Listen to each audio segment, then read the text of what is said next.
participants to get settled into the room, but as more people are here, we will go ahead and get started. So I would like to thank the committee. Hopefully you all can see through the gallery view that most of us are here this afternoon. So A, thank you for having this availability, and B, thank you for doing this in this new format. So for some of us, we've done Zoom meetings before. For others of us, this is a new adventure. So the awesome thing, or the silver lining for me, is that we are able to meet and do our business.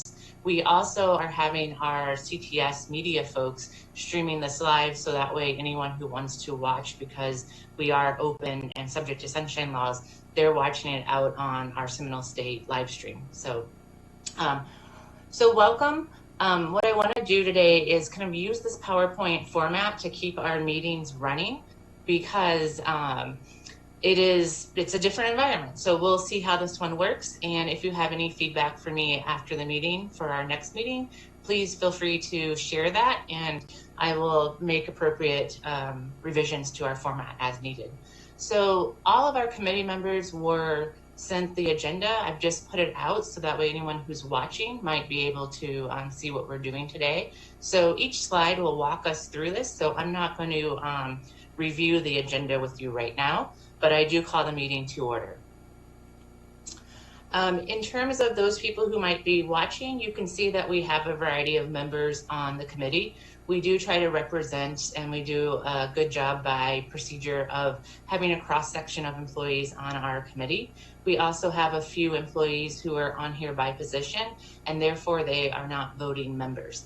So when we do take votes, you'll see that not everyone will vote because they are here by position. First and foremost, I have to welcome two new members. We have Susan Gibson, who's joining us. She is filling what was a vacated seat for our career service employees. She is the healthcare program specialist. So Susan, welcome. I'm sorry that we don't get to sit in the same room right now to greet you, but we are so glad that you're here, and we're so glad that you're part of this new virtual reality. I also want to welcome Paul Carlin, who's the general counsel for Seminole State College. We've had his office represented from a risk management standpoint, and now as we've looked at kind of the scope of what we're doing with benefits, not that there are any changes, but it's part of bargaining, we have brought Paul in as a non-voting member of the committee as well. So let me welcome Paul and Susan. Thanks again, guys, for coming on in this new digital environment. For everyone, not just our new members, and for any of the general public who might be interested, we do have procedures that govern our standing committees at Seminole State College, and we also have procedures that govern each individual committee. So I have those procedure numbers up there. If the committee members want to review those, they are more than welcome to. Our AVP for Equity and Diversity always encourages us to review the equity guidelines. So I also made that available to not just our new members, but all of our members, because it is always good to be mindful of our practices as a committee.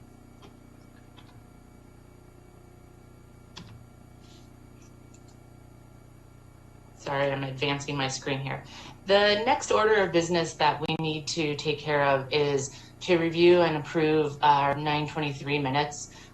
With kind of everything that happened last fall with a week off because of hurricane and now coming back, we didn't have a lot of HR support to do for our committee, and so we haven't had a meeting in a while. So our meeting minutes are from September 23rd of 2019.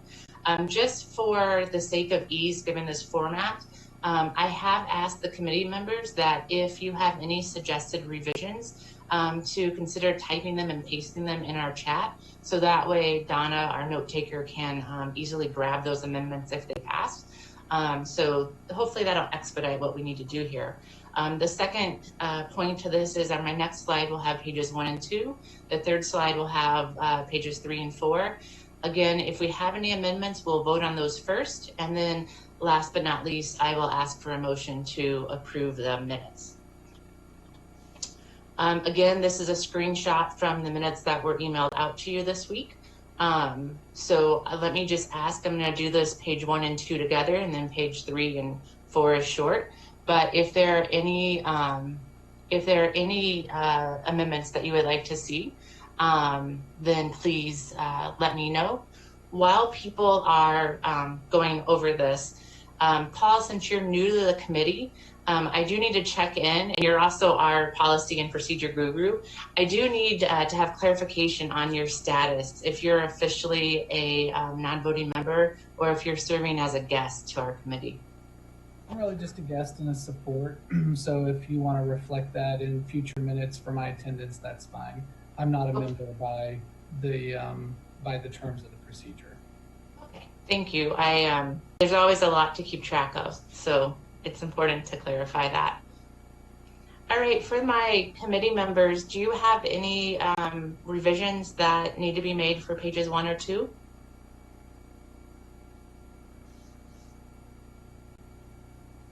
I'm going to say seeing none, we'll move to 3 and 4. That doesn't mean that we can't backtrack if we need to. I see I'm already backtracking on these slides.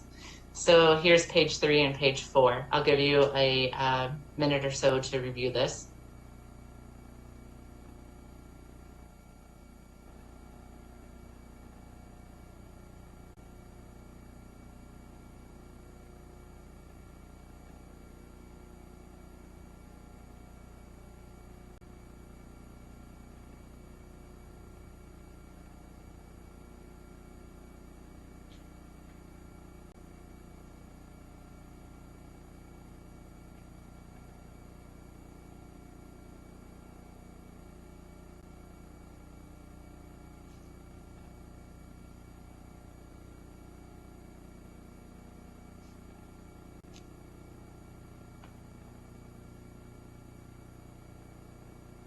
Just reading the nonverbals in our Zoom meeting, does anyone have any amendments that they would like to make or friendly revisions?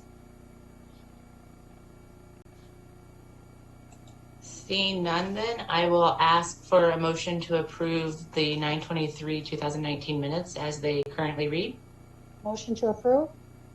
Okay, Pamela Meniche was the first. Do I have a second? I second. Larry Bigelow is our second. Now, can I ask for consent? If there are no objections, does anyone object? This is the way we'll do this. If you object, please electronically raise your hand or speak now. Wait a few seconds. Seeing no objections, the motion to approve the minutes pass. Thank you, everyone. Our next order of business is a charge to our committee. And so for those folks who might be watching this on live stream, part of what we do as the Employee Benefits Committee is to not only give feedback to our HR team on the direction that we are seeing our benefits kind of take shape, but it's also to be almost what I would call ambassadors or diplomats to the work of ensuring that all of our employees are supported. So given what's going on now with the stay-at-home orders and the new virtual environment, and everyone's story is so different, it's hard to generalize what everyone is experiencing. We wanted to take time to remind our committee that to the extent that we can be kind of ambassadors of support to our different employee groups, it would be a good time to do that. And our first order and our first kind of line of defense, if you will, is the Seminole State HR team. So I just want to take the moment to remind everyone that our team is working, like all of us. We are working full time. We're doing our best to navigate things remotely. Folks are responding to email. So if you encounter any of your colleagues and they have a concern around HR, please encourage them to reach out. Even though we cannot go into the office physically right now, we can still reach out over email. We also want to highlight some of the other features and benefits that we have. Right now, TelDoc is really popular. You'll have to look at your individual health plan to know the copay. I believe for me, the copay for those who are on the PPO is $10 a visit. So it's a little bit less than a regular office visit, but it's a way to engage in telemedicine to have your needs met where it's not an emergency situation, but you can still touch base with a medical doctor. And so we want to remind folks that that service is there. You may find that some of your doctors are doing this individually through their own mechanism, but we definitely have the teledoc available. And I just want to apologize that I did misspell teledoc on the left-hand side. That was me. And also our HR team said that teledoc is a zero copay right now. So that is awesome. And that's also for all plans. So again, this is what they're asking us, if we can kind of be these ambassadors to let people know that there is support. I will have folks, if you want to chime in, feel free to unmute yourself or electronically raise your hand and I can do it if you want to add in as well. But I'll run through these other programs. Our EAP is Employee Assistant Program. It is offered through New Directions. And if you reach out to an HR team member, they will give you the password. I did not broadcast that on this live stream since non-employees could watch this, but this service is free. It's available 24/7, 365 days a year. It does offer mental health counseling.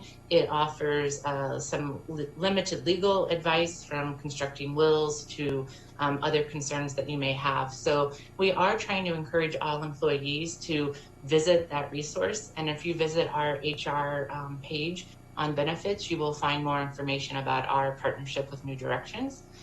Also, the fourth point is, folks, we do have our FSA and HSA accounts if you are those users. FSA you had to elect in, but should you or your family have medical expenses, don't forget that that is there. For the FSA folks, we have custom benefit service, that is our provider. And for the HSA users, we have health equity. So if you need any help navigating those features or those products, again, you can reach out to our HR team or you can reach out directly to the provider. Some folks may have been getting emails from FRS advisors. I know that as we're watching kind of the economic ups and downs of this current pandemic, that many of us might be worried about retirement, or we might be close to retirement and we kind of want to know what this means. And so we just want to remind folks that FRS advisors are able to meet with folks in a virtual format to give you that individual attention that you and your family may need. And the last one that I have, and I added this up here kind of last minute, so surprise HR. I was using that Tibia Health, the Fitness Your Way. It's a program that you can get through Florida Blue for $29 a month plus taxes. You get basically a pretty wide spread of gym access. And so I called in March and inquired, since we know that gyms in Florida are currently closed. And what they offer to do, you can, of course, cancel your account, or what they offer to do is suspend and freeze the account until the gyms in the area reopen, and then you don't have to worry about a re-enrollment fee. So just a few reminders of what we have available to support our employees. Let me take a pause and see if anyone from the HR team wants to jump in and add anything that I might have missed, or any committee members who might want to share information. Hi, Tracy. It's Denise. I think you just did a fabulous job with the overview. Thank you. I wanted to add that the FSA deadline to use your funds before you lose them is April 29th. So if you have some claims that you haven't requested reimbursement for, this is the time to do it so that your 2019 balances can be maximized. And additionally, one of the provisions of the CARES Act is allowing the use of the FSA funds for over-the-counter items. So previously this was discontinued, so now it's being repealed, and you can now walk into a pharmacy and purchase over-the-counter items. So whatever that looks like, cotton balls, contact cleaning items, Advil, you can now use your FSA for those. So feel free to think of that as a way to spend down those funds if you don't have enough claims. Great. Thank you, Denise. I'm sorry, Tracy. yes, I echo Denise's sentiment. You did a fabulous job of recapping all of those things. I also just wanted to mention about pharmacy benefits. Right now, there is between the partnership between the Florida Consortium, Florida College Risk Management Consortium, and Florida Blue. They are waiving early medication refill limits on 30-day prescription maintenance medications. And if you are on a maintenance medication, you can also avail yourself of the 90-day mail order prescription program as well. So that might be helpful because it is, helpful during this time. And Walgreens, being Florida Blue's preferred pharmacy, they're waiving the delivery fees as well. So I think that's something to make note of. Additionally, through United Concordia, if you have our dental benefits, they're now also offering teledentistry. So it works pretty similar to the teledoc. You can contact UCCI customer service and or your dentist to see if they have the capability. But I think those two items are also very helpful. And of course, to your point, if anyone listening or on the committee, if they have any questions or they require more individualized attention, they can certainly reach out to the benefits team, go to the benefit page for additional information. Our email is hrbenefitsteam@seminolestate.edu.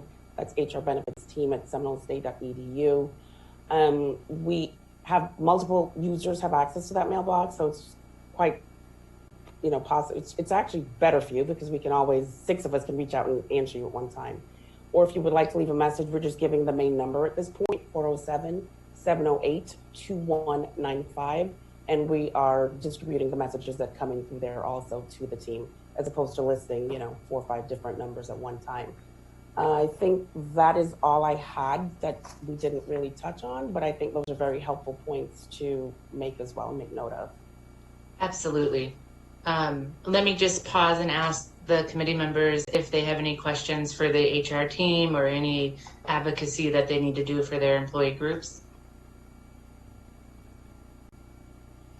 Okay, seeing none, which we can always return to if something comes up. I will go ahead and advance to the next slide. So our next agenda item is discussion of our wellness program. And it can be a little mind-boggling to think about how this is currently working because we're currently in the 2020 year. But for those of us who are working on the Well Reward, we are actually in the 2021 reward cycle. So we've got to earn the reward now in 2020 in order to be eligible to receive it in January of 2021. So the first kind of point that we're going to take up now is what recommendations does the committee have for ensuring successful completion of the 2021 reward? Please remember that there are only 2 requirements. I went ahead and pulled the screenshot from HR's page so you could see the dates. So you have to have your biometric screening, or what I called your annual blood work, and that has to be completed by 7/31. And then we also have the annual wellness exam, which also needs to be completed by 7/31. We recognize that, again, given the current environment around healthcare, we can't always go in and easily get these appointments like we used to be able to. So Charmaine and Denise had asked if we could kind of get the committee's thoughts on how we could ensure that employees can still earn the reward and be equitable in that way. So first, let me ask Charmaine and Denise, and May Ashby is here as a guest as well. Is there anything that your team wants to kind of dig into a little bit deeper than the question that I posed, or any statements or thoughts on where you guys are currently as the HR team?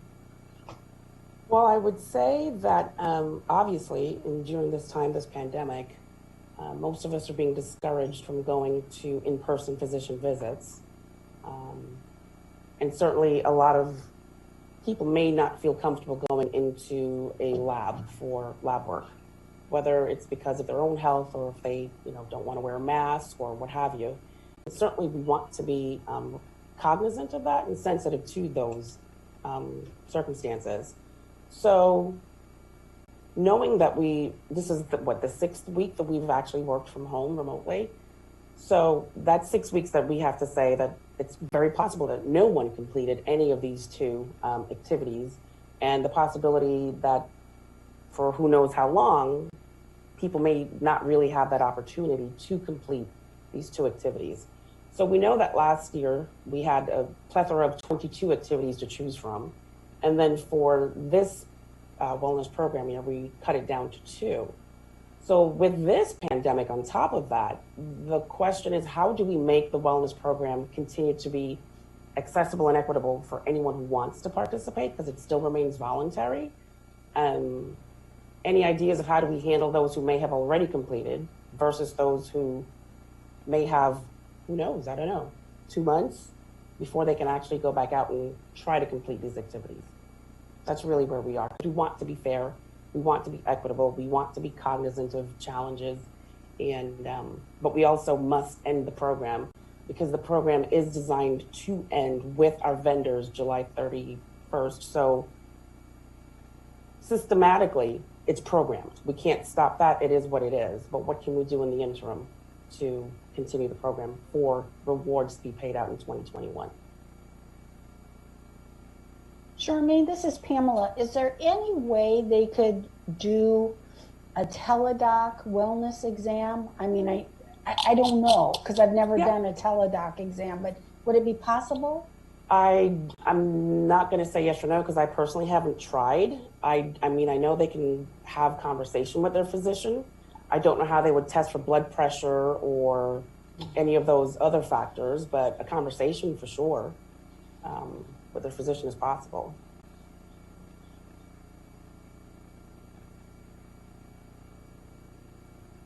And Pamela, this is May. That's exactly what we're looking for right now, is ideas, brainstorming. So nothing is off the limits. So we're just going to be jotting down ideas that you have. So any other thoughts are very welcome at this time. Judy Cooper has her hand up, so I want to recognize her as our next speaker. So I just was curious if there's anything that you can think of that we could sub for either the wellness or the biometrics, like, because in particular, this is a really important time to be exercising. So is there something we could do around that? Yeah, I don't know if you would do it like kind of on the honor system, kind of by, affidavit. I don't know if, given all of these different tracking programs, between our watches, our phones, and I recognize that that's a level of privilege that I'm speaking from here. I don't know. I don't know if that's an invasion of privacy either. If you do something beyond the honor system. So what about the honor system then? I mean, it's kind of unprecedented circumstances we're in. Can I ask May and Charmaine and Denise, who is making the decision on this? Is this something that's going to exec team? Is this an internal HR decision? When does this decision have to be made by? So if we wanted to take this question out to our employee groups, do we have time to kind of gather data and bring it back to you? And by gather data, I mean anecdotal suggestions from folks to then share with your team, or what's your timeline? Yeah, I think that's absolutely prudent to do that, to speak with your constituent groups, Tracy, for everyone to do that, not just on the slide before. I loved how you laid out all those graphics. Is this a PowerPoint? This is really nice. Yes, it is a PowerPoint. Okay, so I like the way you did that. So not only do you want to go to your constituent groups and tell them all the great rewards and benefits that are available right now, but we definitely want that feedback as well. Our procedure is designed to collect feedback from the Employee Benefits Committee and then bring that in the recommendation form to our executive team. That's the way our procedure and process has been set up over the years. So you hit the nail on the head. We really want to get feedback from you all, hear your thoughts. We have HR members on the committee, but it's not necessarily an HR decision. We really want to use our shared governance model, get all the different employee voices heard, come up with a collective recommendation or recommendations, and then ultimately have executive team determine how we move forward in this very strange year. Indeed, definitely no easy answers to some of these new situations. So if there is no one who wants to speak on this now, can I ask that we take time? We are going to set the next meeting before we end today. And so we can take time and think and process and talk to others.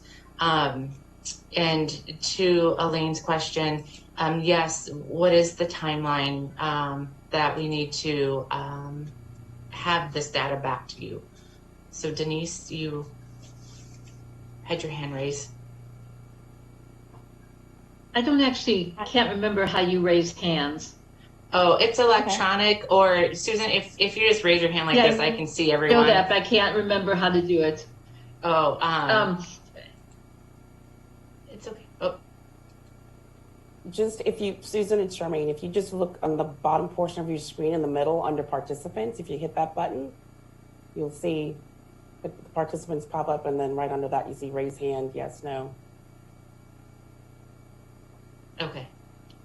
Susan, okay. There, I have you unmuted now. Sorry, Denise, I'll come back to you in a second. It actually is going to the HR team. Would it be possible for just this year to only do the wellness check and maybe do that by teledoc so people were not going in?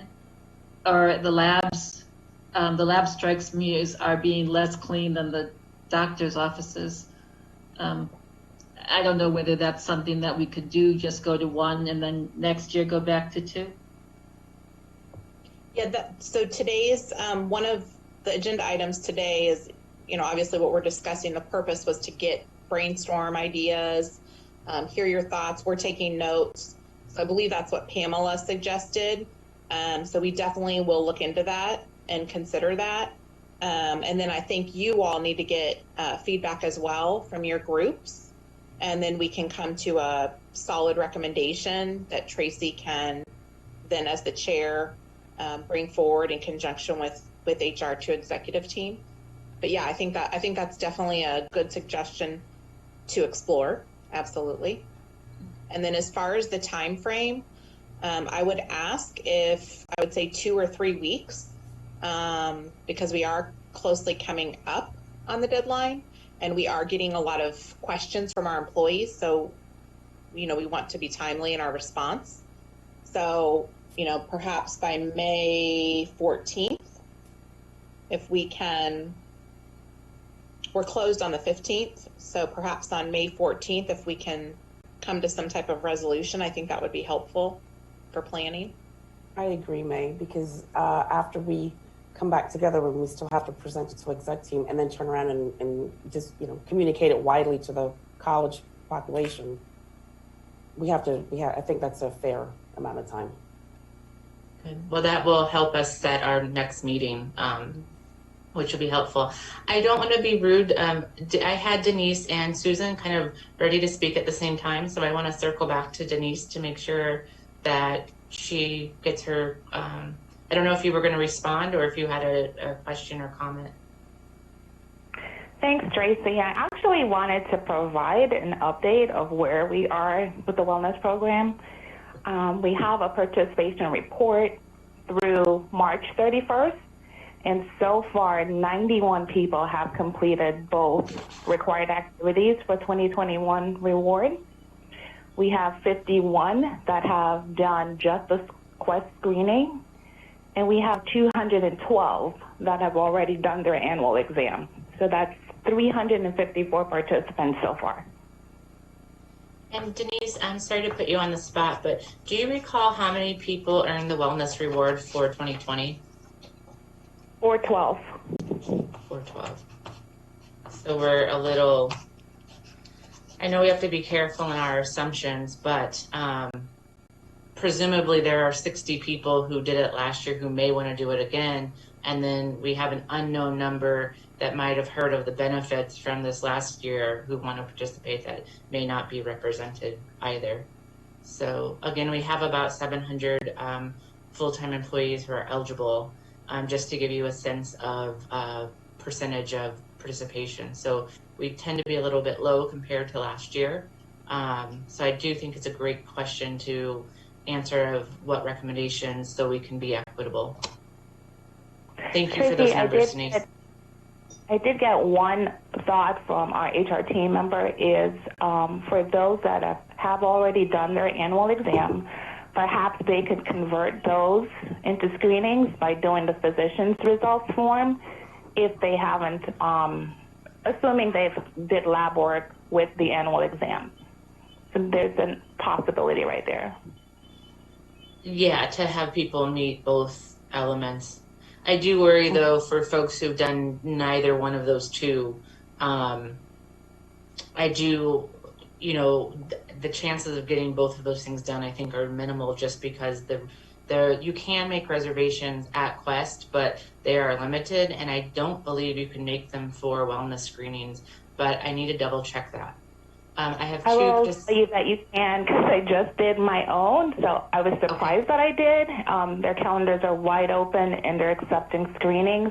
However, they do require you to wear a face mask and they require you to do a temperature check before you can be admitted inside their centers.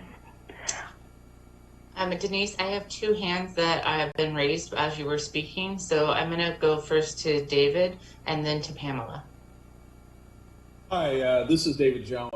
I just wanted to share a personal experience. I tried to set up an appointment for the Quest screening, biometric screening, and I printed up the paperwork and everything for the visit.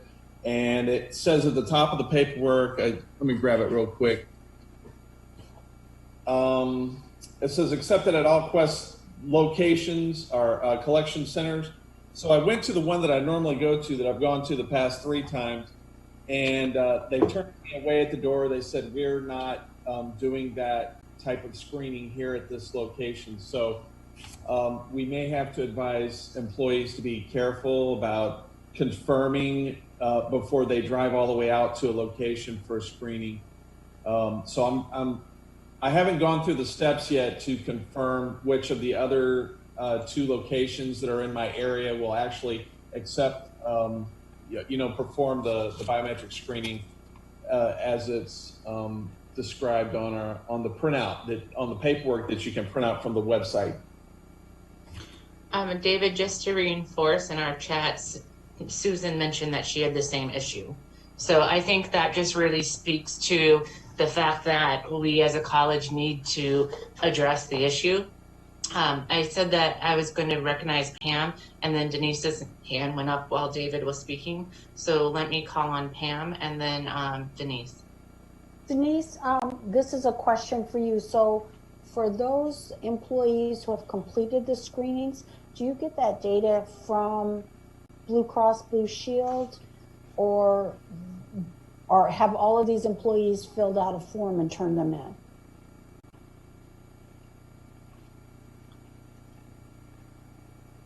Denise is, I think, connecting to audio.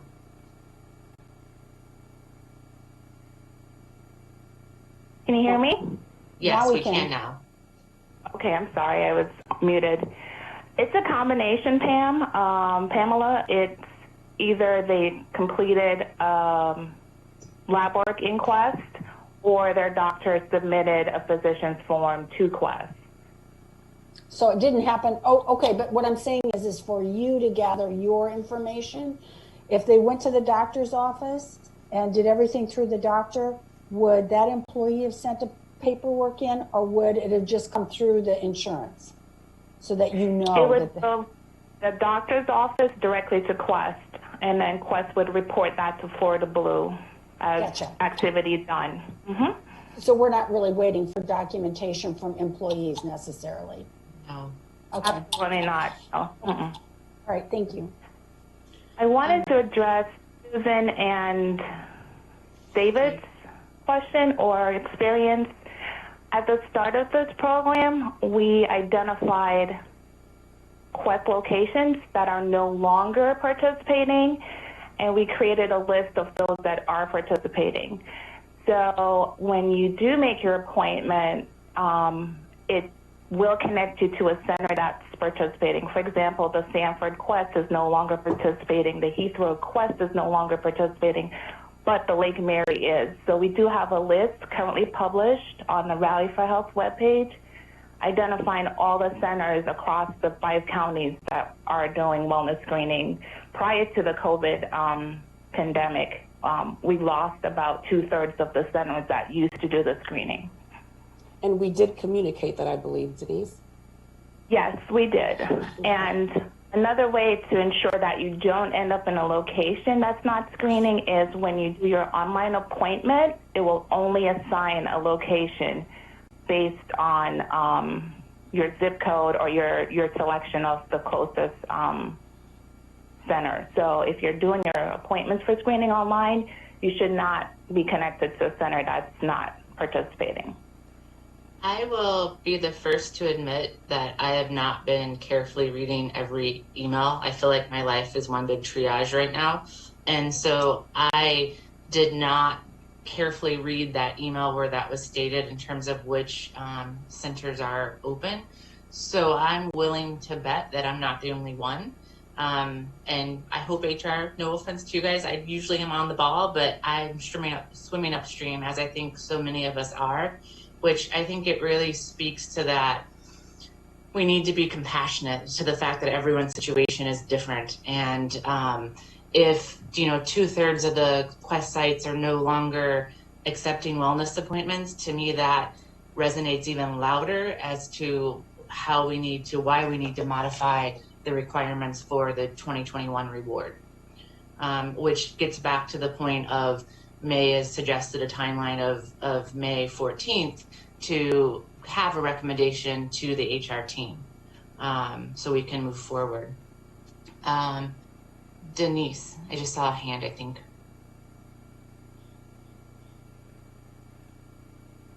No, not this time. Okay, good. Is there any other thoughts or comments that the committee would like to make on this, or shall we move to the next topic? Okay, seeing none for now, we will return to this at our next meeting. This slide, I think maybe folks remember that we being Seminole State College, participate in the Florida College System Risk Management Consortium to basically be the vendor or supplier for our medical benefits. And so they've had a 10-year contract with Florida Blue that is up for renewal. And the consortium had to go out for what's called an RFP to basically get bids. I will have to turn this over. I'm not sure if I'm turning it over to Denise or Charmaine or May to speak on where the Risk Management Consortium is in terms of that RFP and what we might see for the 2021 year. Am I turning it over to May or Charmaine or Denise? I can start the conversation. That's fine. So yes, you are correct, Tracy. The consortium has had a relationship with Florida Blue for the past 35 years. It's that strong. It's that, that long standing. And so it is very good best practice for any employer to periodically go out and test the market to ensure that whatever product it is that you have, whether it's medical, pharmacy, dental, EAP, whatever the benefit is, to go out and test the market to see if it's still competitive, if it's still relevant, if the rates that we're paying are, appropriate for our experience and our size, because things change on a daily basis. So I would say mid-March, the consortium did place a request for proposal out to the marketplace. And right now, bids can be received through May 1st. So far, 3 bids have been received, and 1 carrier has declined to quote. So nothing has happened yet. We're just getting information in.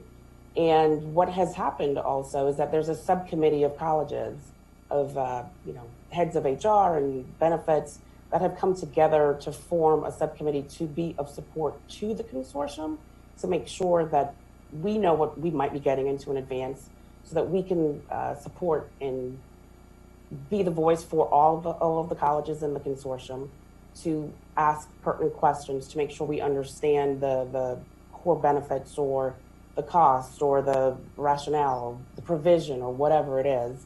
And the consortium is not doing this all solo. So we're fortunate that we're one of the members of the subcommittee. So that's been pretty exciting, quite frankly. But the plan is that after all the bids are accepted, the next steps are going to be review with finalist presentations, and the consortium will make recommendations to their operations committee. And then from there, it moves through the process of, the president's approval and implementation. So right now, we have no idea, obviously, if we're going to stay with Florida Blue for January 1st, 2021. We have no idea if we will change.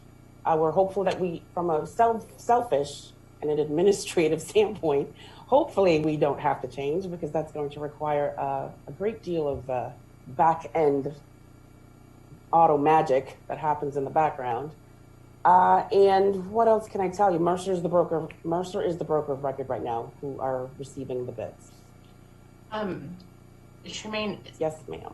So I was thankful not to be on the subcommittee that dealt with that magic back end when we added the new HSA plans. Yes. But I know it took a lot of HR's bandwidth, it took a lot of payroll's bandwidth, it took a lot of CTS bandwidth. And so I guess what I'm concerned about is if we don't have that COP meeting until either June or August, where the decision gets made on what vendor they're going with, and then the new programs get coded, because is there any guarantee that Florida Blue will offer the same 4 plans that our college currently uses, or will we basically have new coding even if we get Florida College? So what I'm asking is, do we need to advocate for resources for HR to ensure that open enrollment come October 2020 is as smooth sailing as can be expected? I will never say no to help, honestly. But you are correct. Those are the 3 players. Those are the 3 areas. It's payroll, it's CTS, and it's HR. We've become great partners. It's given us an opportunity to really work closely and collaborate with each other. So at this point, we do, I want to say, like we're Fred Astaire and Ginger Rogers, we kind of seamlessly know what we need to do and have you. But the type of help then that I would say that we need is just some understanding and compassion also from, our constituents, that we may not be as necessarily responsive, or we may not be able to, some things may be delayed. I mean, dependent upon what it is, but it will be a big push if we have to code in for new plans or extra plans or whatever X may look like in the future. And Charmaine, does this mean that we could potentially have a mandatory open enrollment again? Yes. Dependent upon the changes, but yes. Anyone who's up to come off the committee, you might be recruited to stay on the committee. No, we'll use our college standing committee procedures for replacements for the committee, but it sounds like this committee will have a lot of, again, ambassador work to do come the fall, because while this academic year, fiscal year, has been a little bit lighter in terms of changes to our benefit plans, it sounds like the next fiscal year or the next academic year, for those of us who speak that, it sounds like we might have a lot of support work to do for HR and payroll and CTS in terms of just advocating and being positive. Yes, thank you. And it may very well be that it'll be just status quo and we don't have any changes. But yeah, I know. But that is a possibility. Any questions or other comments from other members of the committee? Okay, seeing none. I have to turn this one over. I think to Charmaine, because I don't know about the billing portal project. So, okay. Not many people outside of HR would know or necessarily care about this project, but I can tell you that payroll and HR benefits, we care deeply about this project. Right now, it is a belt and suspenders type of system that we use to do our monthly billing. And I can tell you it takes at least 3 to 4 days out of one of our team members weeks, months, literally 3 to 4 days a month to prepare and submit and process payments for all of our benefits. It's really that detailed. So the consortium has heard from all of the participating colleges about the wonderful opportunities that we have to test our Excel skills and expand on all of that. So they have come up with a solution, and it's called Radius Central. And really, it is proposed to be a solution to streamline the processing between the college, the consortium, and the fiduciary entities. One of the benefits is that we should have more accurate payment processing. And the greater benefit is that it'll allow each college to manage the process in one place versus multi-step processes that are in place today. Whether we're running over to finance with the GL codes and the this and the that, what about the deductions from payroll, and here let me email UCCI, or it's just really cumbersome. So we're looking forward to that. They have a proposed go live date of June 28th. We have been promised that it will be not as painful as we anticipate it to be, but with experience, we're getting ready for it. But that is something that your benefits team and payroll and CTS will be partnering on this summer again. We'll be working behind the scenes to make this happen. So while it doesn't necessarily impact benefits from a day-to-day perspective or for anyone individual employee, this is something, and this is an important part of the process that we go through on a monthly basis, that I think it's important that everyone knows that it's on our radar. Any questions?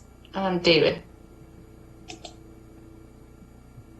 This is kind of going back just a step, but I was just looking over the minutes from last time. I see that there's a 5.53% rate increase for 2020.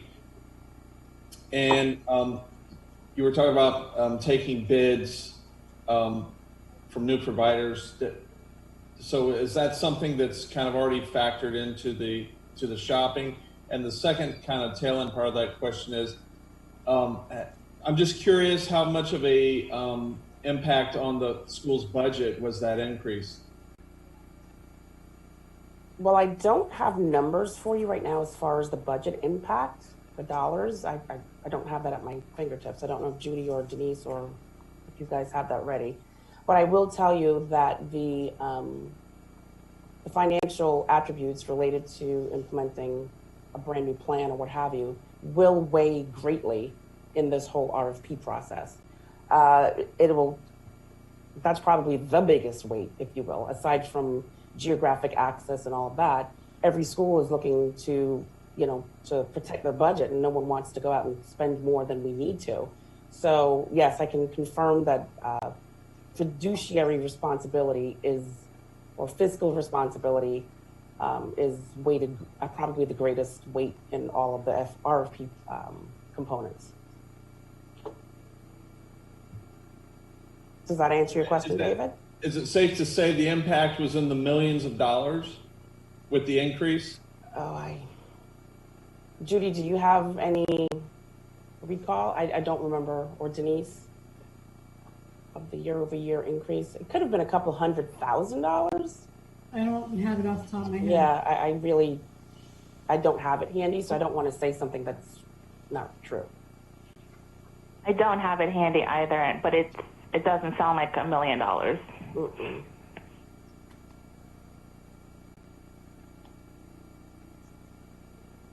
Okay, thank you.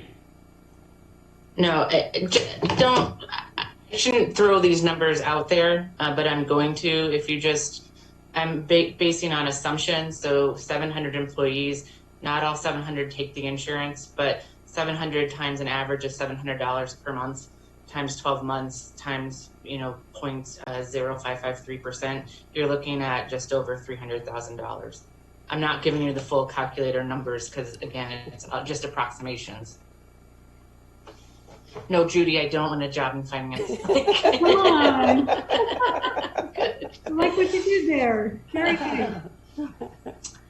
Now that I don't have the 5-year-old in the house this afternoon, my brain can work again. So that's good.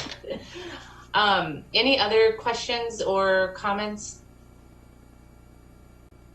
Okay, I will go ahead and advance to open discussion. I put a couple of items on open discussion because in talking to some colleagues, two things came up. And one, and I don't know if Denise, did she address the medical FSA, but we have a small percentage of employees who use the dependent care flexible spending accounts. And so right now the money goes out of those, and oftentimes what happens are the daycare bills are bigger than the percentage out of the 5,000 that may come out of your paycheck, you know, divided by 12.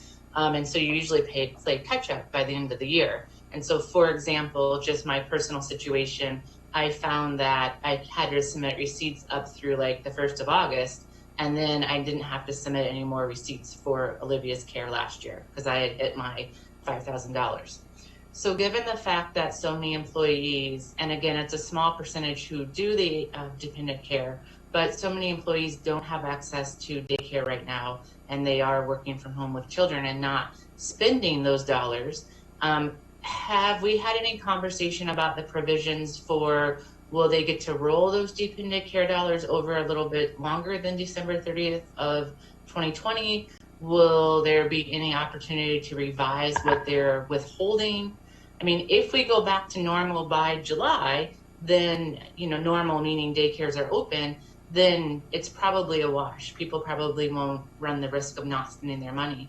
But again, since we don't know how long we potentially could be in this, you know, stay-at-home mode, I think this could be a concern for us, albeit small, but still a percentage of our employees. That's a great point, Tracy. We are working with dependent care FSA users on a case-by-case to see if there's an opportunity to decrease or suspend those contributions until they know more about the need for daycare. Okay. So I'm also one of those dependents, and I've left mine the way it is for the same reason you said, that we always spend more than we had in that account. So at some point, if it doesn't make sense to continue my deductions at the rate I am and daycare is not available, then I'll make a change to that deduction. So but we can do that. Okay, thank you. That's what I didn't know, if you can do that. Yes. Okay. So we may want to reach out, and by we, I mean HR, but we can be ambassadors and help. We may want to reach out, though, to any employee who currently is having that dependent care deducted, just to let them know that they have that option to revise middle of the year. Because I think so many of us have been conditioned with the medical FSA that you have to elect, and you know, those dollars are given out from day one, so you have to keep deducting over 12 months. Because I potentially could have spent my $1,000 in January, and then I kind of get it deducted out of the paycheck moving forward. But with dependent care dollars, those are after the fact, so you have to contribute them before you can spend them. So it really is future looking. And if you already put that in an email and I missed it, again, I apologize. But it did come up in conversation. The other thing that came up. Individual. So thanks for the suggestion to do the outreach. I can take care of that. Thanks. And again, I'm sorry I'm giving you guys more work. The other thing that came up in talking with Charmaine in preparation for this meeting was we specifically had on the agenda to talk about the 2021 reward for wellness, which is we're working on now. But, you know, it's already the end of April. We know the 2021 reward closes in July. The new reward cycle, you always have to take a month off. So the new reward cycle for 2022 will start September 1st, or let me say could start September 1st. And I know it seems early to talk about it, but I promise you it's not early to talk about it. We kind of need to start talking about it. Are we going to continue a wellness reward? What might that look like? It probably is an agenda item for our May meeting, but again, this is where it might be good to brainstorm or think how, again, none of us know how long we're going to be doing this, and I don't mean to come across as a doomsday scenario, but I do think that we just want to be forward-thinking in potential what-if scenarios. So any comments on the 2022 wellness reward? Okay, we'll leave I that just as. wanted to add that you're definitely not early, because if the committee can remember, last year this time is when we were designing the 2021 program with Florida Blue. So the spring is when we design, and it rolls out in the summer for us to market, and then it's live in September. So we're actually in that planning phase right now before we can say Florida Blue, we're done, no customization needed, and then they'll work with their vendor, Quest, to set up the next plan year. Good. Thank you for helping me not look too crazy and too worrisome. I need to see adults more often.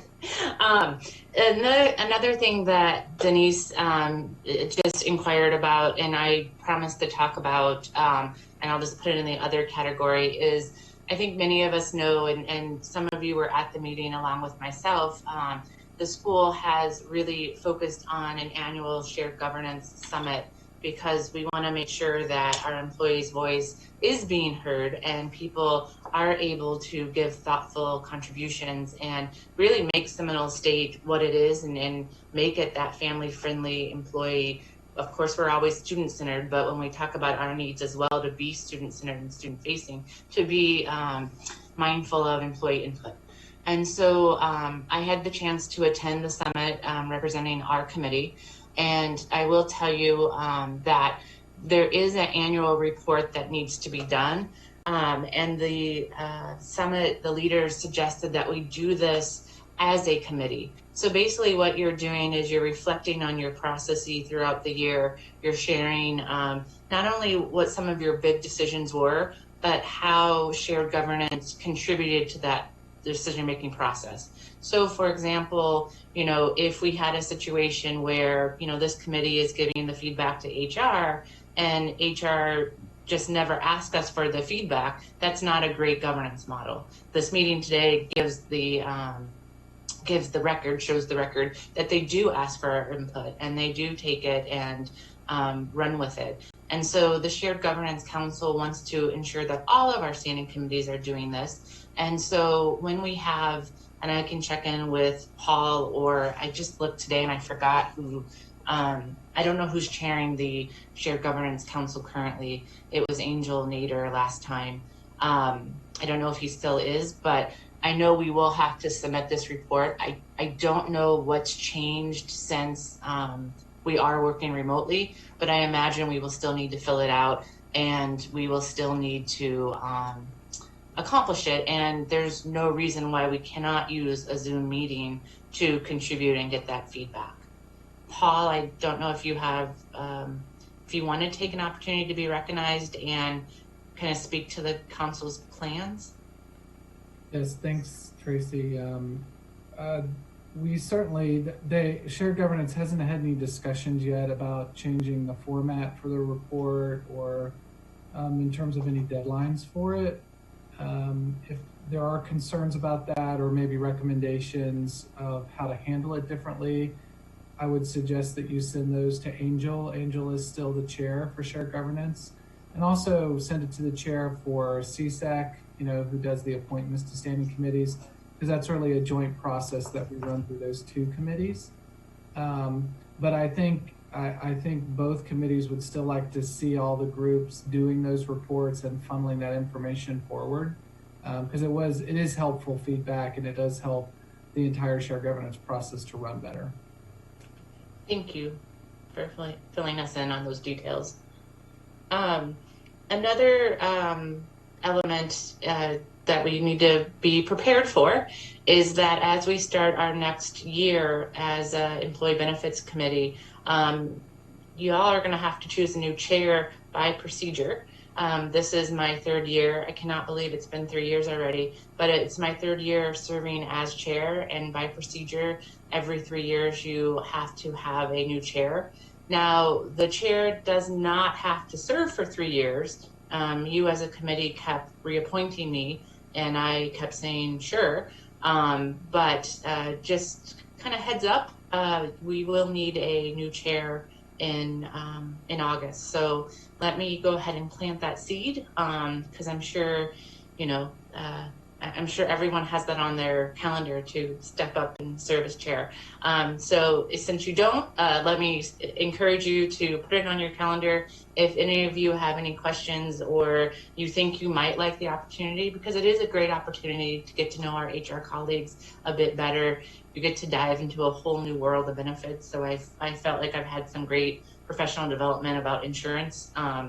And so it's been a rewarding experience. With all of the changes with wellness, it was definitely a learning experience, and maybe some days felt a little harder than other days, but I learned a lot, and I truly have enjoyed serving the committee. I do need to, you know, for the three of us who are faculty, we're appointed by the union to the committee. For the other, because that's through bargaining. For the other committee members, it is a process of you roll off the committee at the end of your term, and then you re-up through the process. So you will have, I believe, I'll have to look, but we have a few new members coming onto the committee, or we will once that, I still call it CTAC, Paul, I'm sorry. It's CCSC, once they make those recommendations. So let me say that David has a hand up, so I'll recognize him. Yes, I wanted to jump back a little bit to the 2022 Wellness Reward conversation that's going to be coming up, I guess, in the near future. And so I don't know if this question is sort of jumping the gun or too early to ask this question, but is part of that discussion going to include talking about possibly sunsetting the reward? I don't know. I don't think any of us know that. One thing that I do want to point out is that any conversation that we have on the wellness reward, whether that be sunsetting in terms of ending it, or whether that be increasing it or changing it, like that's a separate conversation from any other discussion that we might have about employee contributions or, you know, costs of premiums.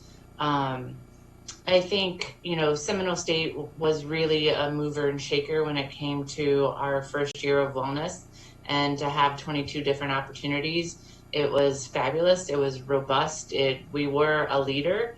In being a leader, you quickly learn that you take risk, and you learn sometimes as you go. And so we almost broke the Florida Blue platform, the Better You Strides, because they weren't used to all of the customization. And so I think in terms of, so we've always been flexible in terms of saying, okay, our employees communicated that they felt like we had a lot of hurdles to jump over to get a reward. We listened to the employees, and I think that was a great example of shared governance at work. And HR heard the concerns loud and clear. And, you know, May said, look, we're going, May and her team said, we're going with two things. We know you need to go see your doctor, and we know you and your doctor need to know the numbers and decide what's best for you. And so I'm quite proud of that. I don't know that there has been any conversations about ending the wellness reward. I know I personally would hate to see us take a step backwards, because I do think we have led on this in ways that we've heard a lot of positive stories of people being engaged in their health, whether that's through preventative medicine, finding out that they're predisposed to something, or uncovering cancer, or dealing with obesity and weight loss. There have been some real benefits that I'm not sure we want to scale back just because we have uncertainty ahead of us. But I'm not the decision maker in this. This is just my opinion. I don't know if anyone else wants to speak on this, or. or Charmaine, I saw head nods, and I'm like the with good you. professor. Yeah, no, yeah, I'm Like, with you. I can tell you that I personally have not been involved in any conversation. I have not heard any anecdotal stories about removing or changing the wellness reward. So from where I sit today, we're going forward with it. Obviously, things can change, but with that disclaimer, no, I haven't heard that we're going to take it away. yeah, Tracy, I know. do you mind if I ask David what were his thoughts about the wellness reward? David, you want to elaborate a little bit more on your thoughts on the reward? This is that beautiful part of technology where you can say, I lost connection. Like, David, are you, I don't think we lost him. He's still there. Hello? Yes. Hi, David. Denise just wanted to see if you would like to elaborate on your thoughts on, even like in asking the question, do you have an opinion on the outcome to that question? Well, I don't know. Maybe I was just reading too much between the lines and looking at what's going on with the budget and, certain cost increases and other impacts that we've had to the budget, and sort of wondering out loud if that is going to at some point impact the reward part of the program that the college contributes to the employee contribution. And so right now it's offset, but at some point I'm wondering if that's going to, go away. I would just have to say that it really needs to be two separate discussions. The discussion about the employee contribution to what plan you choose needs to be a different conversation from the wellness reward. You can't yoke those two together. Unfortunately, when we were going through all of the changes and questioning whether we were going to scale back on benefits or ask for employee contributions, that was happening at the same time that we were having a discussion about wellness. But they are two different conversations that need to take place. And just for a reminder, for those that might be watching the live stream, this committee said with a resounding, we want the same plans that we currently have, even if that means we pay a little bit for them. And so the reason why we still have these quote unquote rich benefits is because there were folks on this committee, some of whom have ruled off, that said, no, I've seen my spouse endure X, Y, and Z. And I think it's better to have, coverage that meets our family's needs. And so, so that decision, even though it was happening on the same agendas as the wellness, it really needs to be two separate conversations, per the Affordable Care Act as well. And I think that in terms of talking about the employee contributions, I kind of had two comments to that. When Charmaine, Denise, and I met in February to kind of pre-plan the spring agendas and meetings, they did want me to get in touch with Joe. I have never had to say his name. Masher, and Judy to come to the committee and give a budget update. I don't know how many folks are following what's going on in Tallahassee, but because of the pandemic, the governor has held on to the legislation. And so we don't actually know what the allocation for the college will be. I believe, did you all have a budget forum when you had the emergency board meeting, or do we have budget forums coming up? They will be coming up. We're hoping to have a budget workshop with the board on May 11th. And then after that, we'll do a budget forum, and share their feedback and what we know so far. The legislature actually didn't submit the budget to the governor. Okay. And the thinking there is that the reason for the delay, and even after they submit it, the governor still has 15 days to sign it. We think that the reason for the delay, this is just this theory, might be that they're looking to get state revenue reporting in, so they know exactly how we've been impacted in the month of March and April before they lock in on numbers for next year. There's also a theory being just kind of floated around that there might not be an impact, a significant impact to the budget until after the election. So we could be looking at a mid-year correction, mid-year change to our budget. But there's no question that next year is going to be a very tough year from a budget perspective. No doubt about it. But the other thing I was going to throw out there is keep in mind that wellness was a mandate of the board as well. You know, so I don't think there's going to be a lot of appetite for saying, let's scrap it.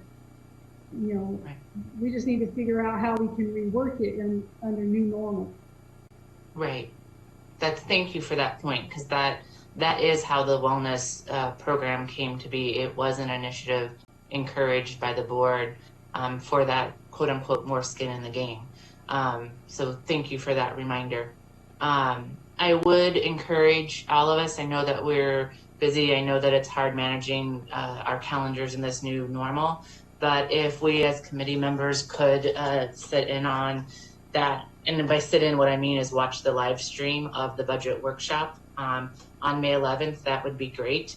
I can definitely coordinate with Charmaine and Judy to see if it would be appropriate to have finance present kind of a smaller section of the budget workshop to this committee to talk about the impact of benefit cost changes for that May meeting.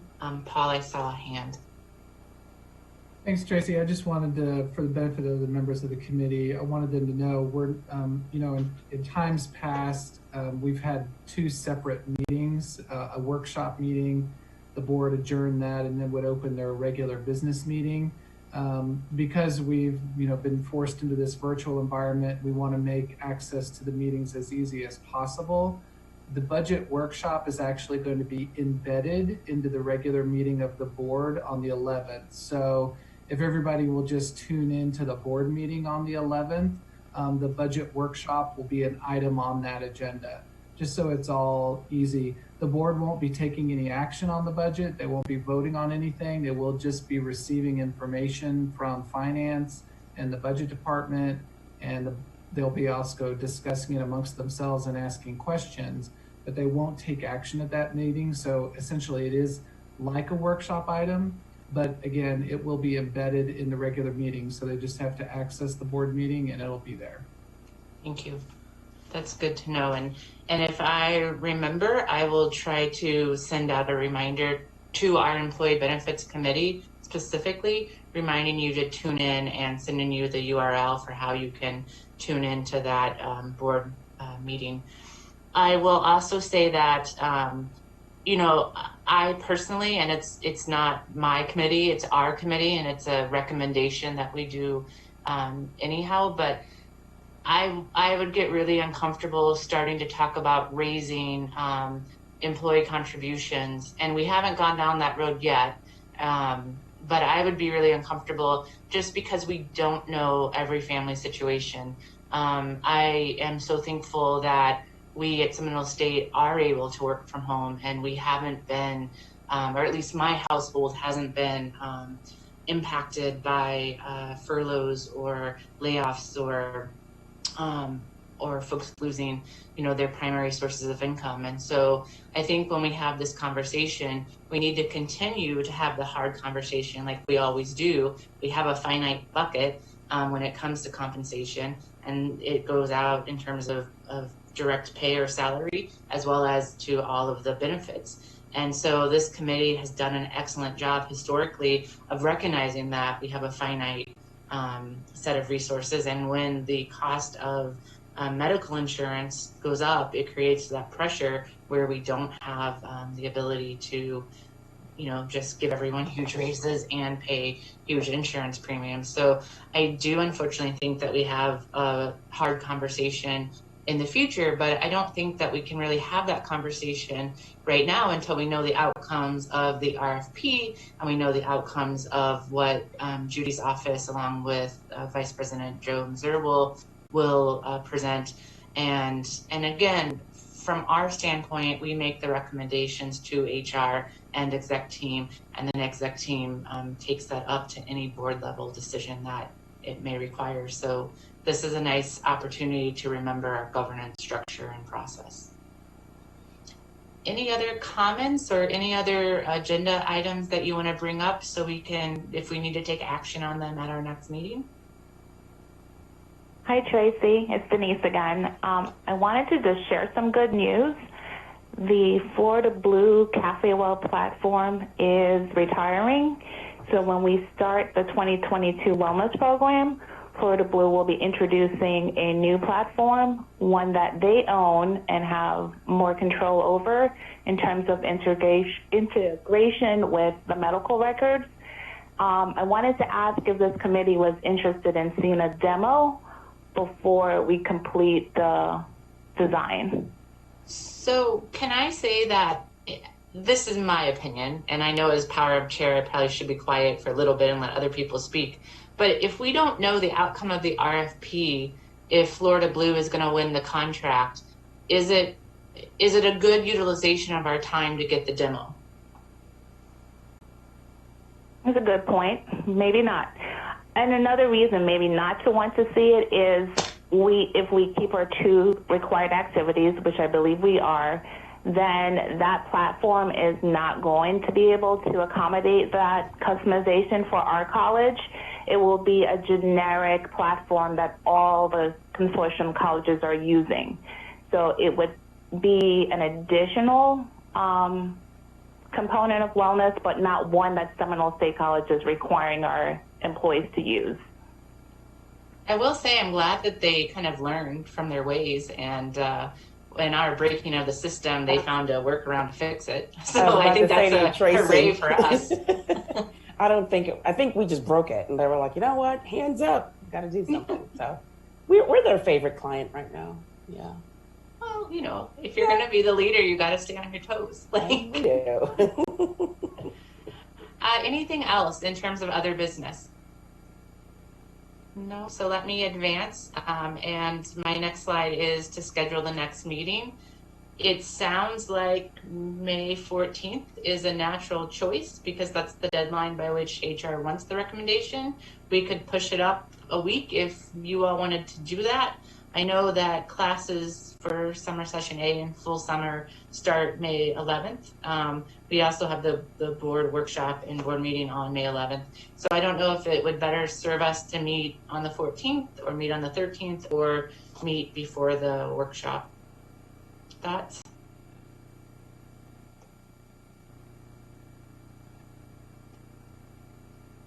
For now, can I propose then that we stick with the ending of the week and kind of do a Thursday, May 14th, if 2 p.m. works for people, this 2 to 3:30 time slot. So works for me, Tracy. Okay, I'm seeing a lot of thumbs up. I don't believe we have to vote on this. It's really consensus, and it's hoping that the calendars align. So I will work to get that. Thank you for the thumbs up, everyone. I will work to get that, but let me just restate it for the record. So we're looking at May 14th, which is a Thursday, 2 p.m. to 3:30. Either myself or Teresa Stewart will send out the invite. And again, let me just say thank you to her and thank you to Denise, Charmaine, and Donna. They know that normally I am more hands-on. It took a lot to get to this new reality. And so a huge thank you to you guys for all the support for making this meeting to happen, as well as to CTS. Ken and Jimmy are sitting in the background doing the live stream for us. And Lisa and Valentino and Dick Hammond also did a lot of kind of background work to make sure that our Zoom meetings were ready and that we were ready to go with it. So thank you to everyone. And thank you to you, Tracy. It takes a village and we are a team, and I think you did a fabulous job running this meeting, so thank you. Thank you. I will, Denise, Charmaine actually already has the PowerPoint slides. I didn't update them from my sending them to you this afternoon. So if HR wants to share those, or if you all need a copy of the PowerPoint slides, I'm happy to share them. So that leaves us with our last business, which is a motion to adjourn. And I will just say it's 3:20. So do I have a motion? Motion. Judy Cooper, a motion. Do I have a second? Second. Second from Pamela. And all in favor? Aye. Aye.